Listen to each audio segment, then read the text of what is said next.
So I'm making this video after I just talked about how good the Bruen is in Warzone, but this is simply settling the debate on the open bolt delay with evidence and does not change my opinion on how it performs.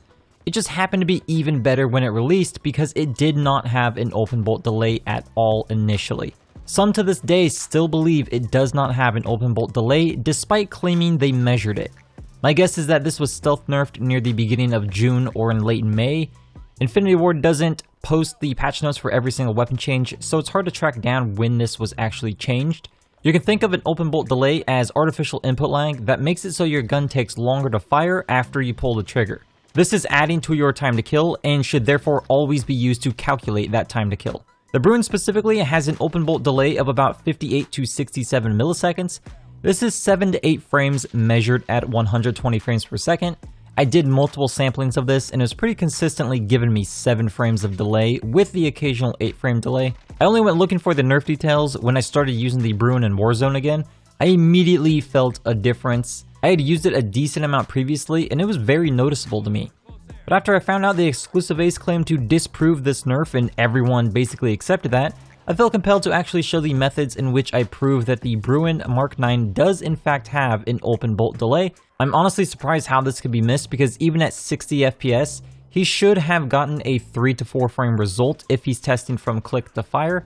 Outside of testing though, it feels obvious. So the method I used is simple. I recorded at 120 frames per second and fired the Bruen and M4 a few times. I needed the M4 to serve as a baseline for what I was measuring. Since it doesn't have an open bolt delay, I only needed to find the difference between the M4 and the Bruen. The difference is the key thing here. I am measuring from the click to fire of the weapon. I offset the audio so clicks are zeroed out with the M4.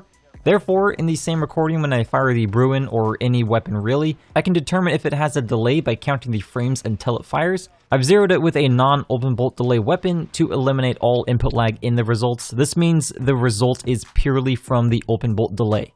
If I was measuring input lag itself, I would have to use a completely different method. And as you can see, there is a clear delay.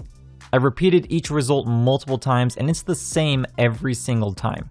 As for my opinion on open bolt delays, I dislike them entirely despite how realistic they might be. They add additional elements to consider into weapon balancing, and things like the MG34 used to have a massive 317 millisecond open bolt delay, and that was just absurd.